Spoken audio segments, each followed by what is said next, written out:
এবং আমাদের doctor Abdullah Jahangir sir রহমতুল্লাহি আলাইহি আকিদাগতভাবে মোটেও তিনি হানাফি ছিলেন না, বরং তিনি আসলে মূলত বর্তমান সালাফিদের যে গুমরাহি আকিদা, এই গুমরাহি আকিদাটাকেই তিনি হানাফি আকিদা বলেন, আর যেই নামেই বলেন না কেন এই নামে তিনি সেটাকে পেশ করেছেন। আল্লাহ তাআলা শাইখের এই খেয়ানতকে এবং এই ভুলকে আল্লাহ তাআলা ক্ষমা করুন।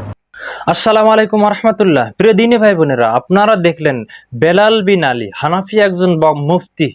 বেলাল বিন আলী খন্দকার আব্দুল্লাহ জাহাঙ্গীর সম্পর্কে বলছে তার আকীদা নাকি গোমরাহি আকীদা, তিনি নাকি খেয়ানতকারী, তিনি নাকি ধোঁকাবাজ, এই সব কথা বলছে এই বেলাল বিন আলী। চলুন খন্দকার আব্দুল্লাহ জাহাঙ্গীর সম্পর্কে তিনি কি বলেন আমরা সেটা শুনবো, এবং খন্দকার আব্দুল্লাহ জাহাঙ্গীর আকীদাটা কি আমরা সেটাও শুনবো। আজকের ভিডিওতে আমরা শায়েখ আহমদুল্লাহ, আবু তাহা আদনান, মিজানুর রহমান আজহারী সহ আব্দুল্লাহ বিন আব্দুর রাজ্জাক কয়েকজন আলেমের বক্তব্য তুলে ধরবো যে আল্লাহ কোথায় আছে। এই বিভ্রান্তি সরাচ্ছে, তার কথাবার্তা শুনে মনে হয় যে জান্নাত থেকে পালিয়ে এসেছে, অথচ তিনি কিভাবে জাতির সামনে জাতিকে ধোঁকা দিচ্ছে আমরা সেটা দেখি। আল ফিকহুল আকবর, আমরা জানি আমাদের ইমামে আজম আবু হানিফা রাহমাতুল্লাহি আলাইহি ওনার একটা কিতাব আছে আকিদার, আল ফিকহুল আকবর। তো ফিকে আকবর দ্বারা ওনার উদ্দেশ্য ছিল আকিদা। আমাদের দেশের মধ্যে আমরা সকলে, আমাদের শ্রদ্ধেয় একজন ব্যক্তি ডক্টর আব্দুল্লাহ জাহাঙ্গীর স্যার রহমতুল্লাহি আলাইহি, আমরা সকলে জানি যে তিনি আল ফিকহুল আকবরের উপর একটা ব্যাখ্যা গ্রন্থ লিখেছেন। কিন্তু দুঃখজনক একটা বিষয় হলো যে ইমাম আবু হানিফা রাহমাতুল্লাহি আলাইহির যে আকিদা, এবং যে আকিদাটা যুগ যুগ ধরে হানাফি ওলামায়ে কেরাম অনুসরণ করে আসছেন, শাইখের এই ব্যাখ্যার মধ্যে আসলে ওই আকিদাটা ফুটে ওঠে না। আল্লাহ তাআলা শাইখের এই খেয়ানতকে ক্ষমা করুক এবং তাকে জান্নাতের উঁচু মাকাম দান করুক। অনেকে মনে করি যে তিনি তো আসলে মনে হয় হানাফি আকিদার মানুষ, কিন্তু আসলে আব্দুল্লাহ জাহাঙ্গীর স্যার এবং ইবনে আবিল আইজ উভয়ের অবস্থান একই রকম, অর্থাৎ তারা উভয়ই মূলত আসলে সালাফিদের যে গুমরাহি যে একটা আকিদা, এই আকিদাটাকেই তারা প্রচার করেছে। কিন্তু আপনি যদি আকিদা রাখেন গুমরাহি আকিদা, অথবা আপনি আকিদা রাখলেন ভিন্ন কোনো আকিদা কিন্তু পরিচয় দিলেন হানাফি, এটা হচ্ছে ধোঁকাবাজি। বলেই ডক্টর আব্দুল্লাহ জাহাঙ্গীর স্যার রহমতুল্লাহি আলাইহিকে মনে করি হানাফি, কিন্তু আসলে হানাফি এই নামের পেছনে যেমন আকিদাটা হানাফি আকিদা থাকতে হয়, ঠিক তেমনি এর পিছনে আবার আমলটাও আপনার হানাফি থাকতে হয়। কিন্তু বাস্তবতা হচ্ছে শাইখের এই যে কিতাবটা, এই কিতাবটার মধ্যে অনেক খেয়ানত আছে। এবং এই কিতাবের আরেকটা বড় সমস্যা হলো সেটা হলো কোনটা শরা এবং কোনটা ইমাম আবু হানিফার বক্তব্য, এটাকে তিনি পার্থক্য করেন না। এমন অনেক খেয়ানত আছে। এবং আমাদের ডক্টর আব্দুল্লাহ জাহাঙ্গীর স্যার রহমতুল্লাহি আলাইহি আকিদাগতভাবে মোটেও তিনি হানাফি ছিলেন না, বরং তিনি আসলে মূলত বর্তমান সালাফিদের যে গুমরাহি আকিদা, এই গুমরাহি আকিদাটাকেই তিনি হানাফি আকিদা বলেন, আর যেই নামেই বলেন না কেন এই নামে তিনি সেটাকে পেশ করেছেন। আল্লাহ তাআলা শাইখের এই খেয়ানতকে এবং এই ভুলকে আল্লাহ তাআলা ক্ষমা করুন। দেখেন, মুফতি বেলাল বিন আলী স্পষ্ট বলছেন খন্দকার আব্দুল্লাহ জাহাঙ্গীর ধোঁকাবাজ, খেয়ানতকারী, গোমরাহি আকিদা জাতির সামনে পেশ করেছে। নাউজুবিল্লাহ। আমরা খন্দকার আব্দুল্লাহ জাহাঙ্গীর আকিদাটা শুনবো। কোরআন তার আকিদা কোরআনের সাথে যে মিল রয়েছে আমি সেটা প্রমাণ দিব।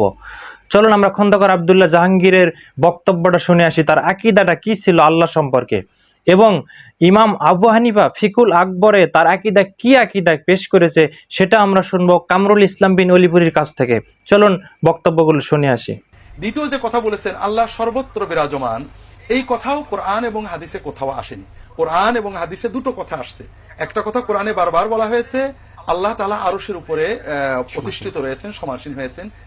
এ ব্যাপারে আমাদের ইমাম আবু হানিফা, ইমাম শাফিঈ, ইমাম মালিক, ইমাম আহমদ ইবনে হাম্বল এবং সকল ফকি এবং সাহাবী তাবেঈনরা, ইমাম বুখারী সহ সবাই এ ব্যাপারে একমত যে এই যে আল্লাহ তাআলা আরশের উপরে কিভাবে আছেন, কেমন আছেন, তিনি আরশ মাখলুক, তিনি মাখলুকের মুহতাজ নন। ইমাম আবু হানিফা তার আল ওয়াসিয়া, খুব মশহুর গ্রন্থ, তার ছোট্ট একটা পুস্তিকা লিখেছেন, নুকিররু বিআন্নাল্লাহ আলাল আরশি ইসতাওয়া মিন গায়রি আইয়াকুনা লাহু হাজাতুন ইলাইহি।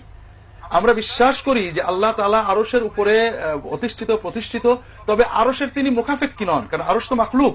বিষয়টা হলো আল্লাহ তাআলা অনাদি অনন্ত কাল থেকে রয়েছেন। আরশ সৃষ্টি, সকল সৃষ্টির আগেও তিনি বিদ্যমান ছিলেন।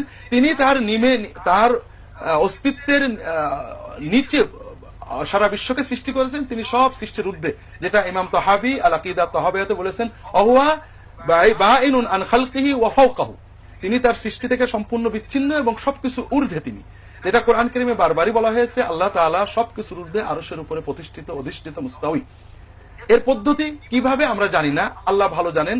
কারণ আমাদের বুঝতে হবে আল্লাহ তাআলার আমাদের সকল জ্ঞান এবং কল্পনার ঊর্ধ্বে তার বিশেষণ। কারণ একজন লোক যেমন একটা কর্মশালায় ঢুকে কামারের তৈরি জিনিস দেখে কর্মকারের আকৃতি কল্পনা করতে পারে না, আমরাও আল্লাহর মাখলুককে দেখে আল্লাহ সম্পর্কে কল্পনা করতে পারি না। আমরা যত কল্পনা করি আল্লাহ তাআলা সবকিছুর ঊর্ধ্বে, তবে আল্লাহ আল্লাহর মতো। যে প্রথম কথা যে আল্লাহ তাআলা সবকিছুর ঊর্ধ্বে, আরশের উপরে, এটা কোরআন কারীমে বারবার বলা হয়েছে, কয়েক ডজন বার এবং খুব স্পষ্ট ভাবে। এটা অস্বীকার করা মানে কোরআনকে অস্বীকার। পাশাপাশি আরেকটা বিষয় কোরআনেও বলা হয়েছে যে ওয়াহুয়া মাআকুম আইনামা কুনতুম, তোমরা যেখানে থাকো আল্লাহ তোমাদের সাথে আছেন। আল্লাহ তাআলা বলেছেন ইযা সাআলাকা ইবাদি আন্নী ফাইন্নী করিবুন উজিবু দাওয়াতাদ দাঈ, আমার বান্দারা যদি আমার কথা জিজ্ঞেস করে আমি বান্দার কাছে আছি। এতে আল্লাহ আমাদের সাথে আছেন, কাছে আছেন। এই সাথে থাকা কাছে থাকাটাও কেমন, এটাও প্রকৃতপক্ষে আমরা বিশ্বাস করি আল্লাহ আমাদের সাথে আছেন। এবং আমরা যদি মনে করি আল্লাহ আরশে থেকে আমাদের সাথে থাকবেন কেন, এটা হলো আমরা আমাদের সাথে আল্লাহর কল্পনা করি। আল্লাহ এত মহান, আল্লাহ এত বড়, আল্লাহর জ্ঞান এত অনাদি, তিনি আরশের উপরে থেকেও প্রতিটি মাখলুক বান্দার কাছে থাকতে পারেন তার জ্ঞান দিয়ে, তার অস্তিত্ব দিয়ে, আল্লাহই ভালো জানেন। এছাড়া আল্লাহ সর্বত্র বিরাজমান, এই কথাটা কোরআন হাদিসে নেই। আর আমাদের ইমামগণ, সাহাবীগণ, তাবেঈনগণ একমত, যে কথা কোরআনে আল্লাহ নিজের সম্পর্কে বলেননি, যে কথা রাসূল সাল্লাল্লাহু আলাইহি ওয়াসাল্লাম আল্লাহর ব্যাপারে বলেননি, ওই কথা আল্লাহর ব্যাপারে বলতে নেই। কারণ এটা মন গড়া কথা হয়ে যায়। আল্লাহর ব্যাপারে মন গড়া কথা বলতে আল্লাহ কোরআনে বারবার নিষেধ করেন, ওয়ালা তাকুলু আলাল্লাহি মা লা তা'লামুন, তোমরা যেটা জানো না আল্লাহর ব্যাপারে সেটা বলো না। তাহলে আল্লাহ সর্বত্র বিরাজমান, এই কথাটা কোরআন হাদিসে এইভাবে কোথাও নেই, আমাদের মোটেও বলা উচিত নয়। আল্লাহ আরশের উপরে রয়েছেন, কোরআনে আছে। আল্লাহ বান্দার কাছে আছেন, সাথে আছেন, নিকটে আছেন, কোরআনে আছে। এই দুটো আমাদের বিশ্বাস করতে হবে। অনেক শুকরিয়া, আলহামদুলিল্লাহ। দেখেন খন্দকার আব্দুল্লাহ জাহাঙ্গীর স্পষ্ট বলছেন যে আল্লাহ আসমানের উপর রয়েছে। দেখেন এই কথাটা বেলাল বিন আলীর মতো হানাফি ধর্মের যারা অনুসারী তাদের সহ্য হচ্ছে না। ইমাম আবু হানিফারও আকীদা যে আল্লাহ আরশের উপরে, এখন সেটা প্রমাণ দেবে নুরুল ইসলাম অলিপুরীর ছেলে কামরুল ইসলাম বিন অলিপুরী, হানাফি ঘরের সন্তান। ইমাম আবু হানিফার আকীদা কি ছিল আপনারা শুনে যান। আল্লাহ কোথায় আছেন? সর্বত্র। আল্লাহ কোথায় আছেন? সর্বত্র।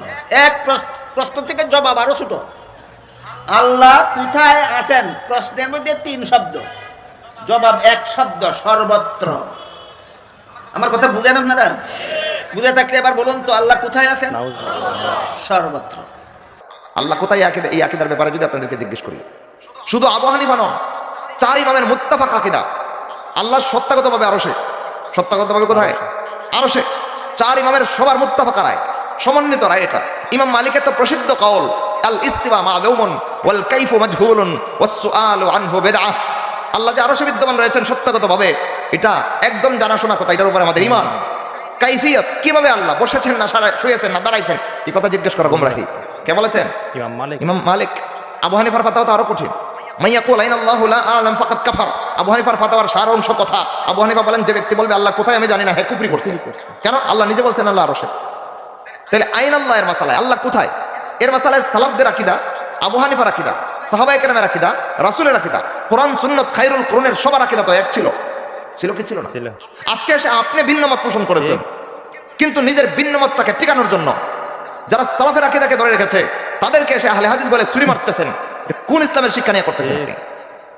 শামসুদ্দিন যাহাবি রাহিমাহুল্লাহ ইতিহাস বিখ্যাত একজন মুহাদ্দিস, যার কাছ থেকে ইলমে ইস্তেফাদা না নিলে, যার কাছ থেকে হাদিসের ফায়দা না নিলে কোন মানুষ মুহাদ্দিস বলে নিজেকে পরিচয় দিতে পারে না। এমন এক গুরুত্বপূর্ণ ব্যক্তিত্ব হাদিসের শাস্ত্রে শামসুদ্দিন যাহাবি রাহিমাহুল্লাহ। ওনার লেখা কিতাবুল উলুম পড়েন না, আকীদার কিতাবগুলো খোলেন, সালাফদের লেখা কিতাবগুলো আনেন সামনে। তো তাদের লেখনে, তাদের আকীদা, ইমাম আবু হানিফার আকীদা, আপনি এসে আবু হানিফার থেকে ভিন্ন মত পোষণ করেছেন, এটা আপনার দোষ, এটা আবু হানিফার দোষ না। আবু হানিফার সাথে যদি অন্য কারো আকীদা মেলে, এটা তো আপনার, এটা তো ওই লোকের দোষ না, দোষ তো আপনার আকীদা গরমিল করছেন কেন? ঠিক কিনা ভাই? কারণ এই কথা আমরা বললে আমরা আহলে হাদিস। কিরে ভাই, আবু হানিফার আকীদার পক্ষে আকীদা পোষণ করলাম আমি আহলে হাদিস, তাহলে হে হানাফি কেমন হলো? আবু হানিফার বিরুদ্ধে আকীদা শিক্ষা, অদ্ভুত হানাফি স্লোগান। যেরকম ভাবে আমাদের সমাজে এমন বেদাল্লা একদল সুন্নাত পালনকারী আছে, সব সময় আহলে সুন্নাত ওয়াল জামাত শিরোনাম ব্যবহার করে দলের প্রত্যেকটা কার্যক্রমে বেদাতের প্রচলন করে। এইরকম বেদাল্লা একদল হানাফি বের হয়েছে, নামে হানাফি, কাজে কর্মে আবু হানিফার কিচ্ছু নাই।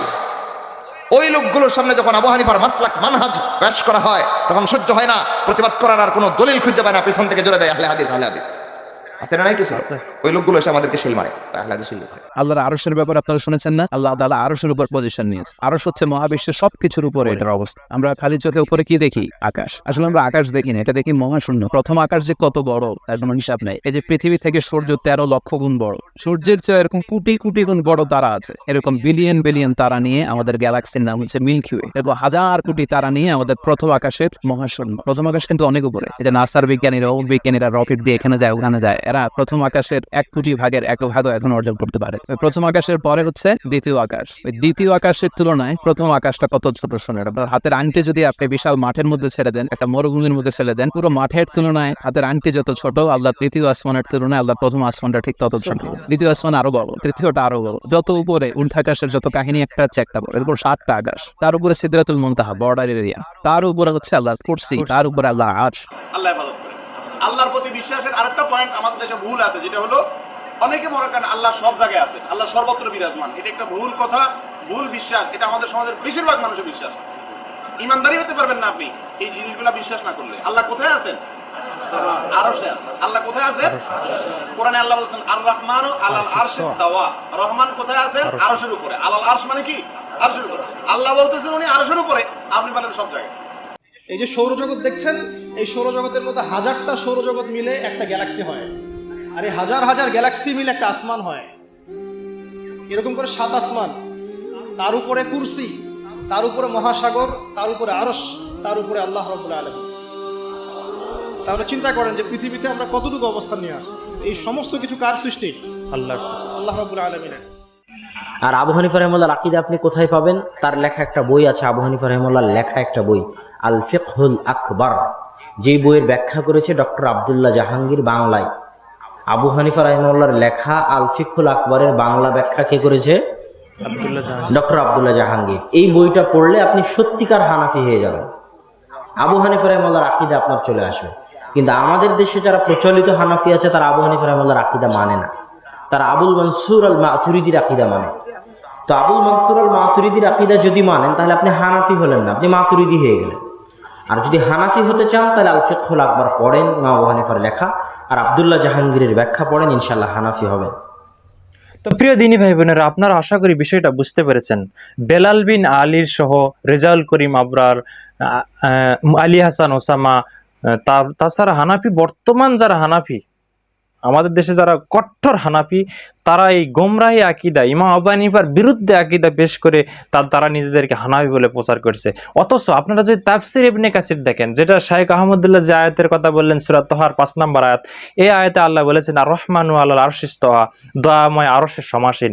এই আয়াতের ব্যাখ্যায় তাফসিরে ইবনে কাসির যদি আপনারা খোলেন, ইসলাম ফাউন্ডেশন তাফসিরে ইবনে কাসির 209 পৃষ্ঠায় যদি দেখেন, এখানে ইমাম ইবনে কাসির বলেছেন ওই দয়াময় আল্লাহ আরশের উপর সমাসীন রয়েছে। এর পূর্ণ তাফসির সূরা আরাফে গত হয়েছে, মানে সূরা আরাফে এ ব্যাপারে বিস্তারিত আলোচনা করেছে তাফসির ইবনে কাসিরে। এই কথা বলা হয়েছে 209 পৃষ্ঠায়। দেখেন আপনারা যদি সূরা মুলকের 16 নম্বর আয়াতটা দেখেন, আমিনতুম মান ফিস সামাই আয়াকসিফা বিকুমুল আরজা ফা ইজা হিয়া তামুর, তোমরা কি নিশ্চিত আছো যে আকাশে যিনি রয়েছেন তিনি তোমাদেরকে সহ ভূমিকে ধসিয়ে দিবেন না, আর এটা আকস্মিকভাবে থরথর করে কাঁপতে থাকবে। তারপরে 17 নম্বর আয়াতে বলেছেন অথবা তোমরা কি নিশ্চিত আছো যে আকাশে যিনি রয়েছেন তিনি তোমাদের উপর কঙ্কর বর্ষী ঝঞ্ঝা প্রেরণ করবেন না, তখন তোমরা জানতে পারবে কিরূপ ছিল আমার সতর্কবাণী। আল্লাহ দেখুন এখানে সতর্ক করছেন, তোমরা কি নিশ্চিত হয়ে গেছো যিনি আকাশে রয়েছেন, মানে আমি আল্লাহ বলছি আমি আকাশে আছি, তোমরা কি নিশ্চিত হয়ে গেছো আমি তোমাদের উপর কঙ্কর বর্ষণকারী ঝঞ্ঝা হাওয়া প্রেরণ করব না। দেখেন আল্লাহ নিজে বলছে যে আমি আকাশে, আমি আসমানে, আর আমার দেশের হানাফিরা বলছে যে আল্লাহ আসমানে আছে, এটা বলা যাবে না। এই বেলাল বিন আলী আহলে হাদিসদের বিরুদ্ধে যারা সঠিক আকীদা পেশ করে তাদের বিরুদ্ধে নানান বক্তব্য দিয়েছে, আমরা তার বক্তব্যের আমি ইনশাআল্লাহ জবাব দেব। এই মাওলানা বেলাল বিন আলী নানান বিষয়ে আহলে হাদিসদের বিরুদ্ধে নানান বক্তব্য পেশ করেছে তার লাভবাহিক বিডি চ্যানেলে, আমি তার ধারাবাহিকভাবে ইনশাআল্লাহ জবাব দেব। দেখা হয় পরবর্তী কোনো ভিডিওতে। আল্লাহ আমাদেরকে সঠিক আকীদা পেশ করার তৌফিক দান করুক, সঠিক আকীদা বুঝার তৌফিক দান করুক। দেখা হয় পরবর্তী কোনো ভিডিওতে। আসসালামু আলাইকুম ওয়া রাহমাতুল্লাহ।